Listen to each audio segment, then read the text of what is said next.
Hello guys! Ito ako ngayon guys. Aayusin ko yung pabaguhin ko pala yung arrangement ng table namin, dining table. Kasi parang nasasawa na siguro ang anak ko kung ganong aura sa dining table. Ayan, bigat naman pala nitong dining table na to. Grabe, solid talaga ba? Ayan, naayos ko guys kasi para naman maganda na naman tingnan sa mata. Okay lang naman yung arrangement namin kanina. Bago ko to inayos. Okay naman. Pero, pangpapasko na kasi eh. December na, kaya ayusin naman natin. Uy, andyan pa yung tuwalya ko.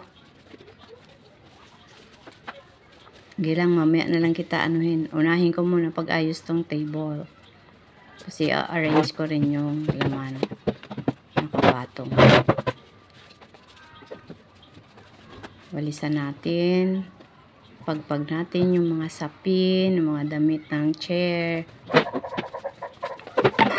Ay, excuse me po. Ang sarap magbigay. Yan.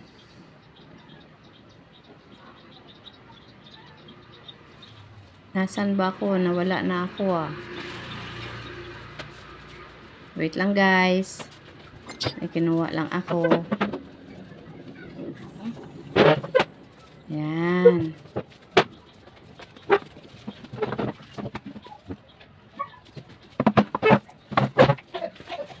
Ayusin natin yung table.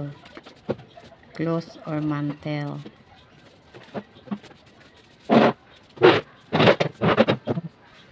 Tapos yung mga upuan.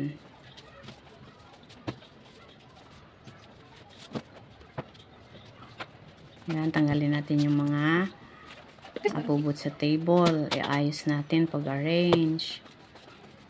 Baguhin natin. Kasi binago na natin ang posisyon ng ating table. Yan, arrange na. Okay na.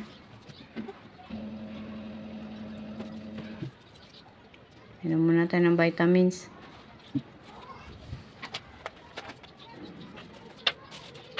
Tapos tanggalin na natin sa table yung mga kalat. Ayun. Thanks for watching.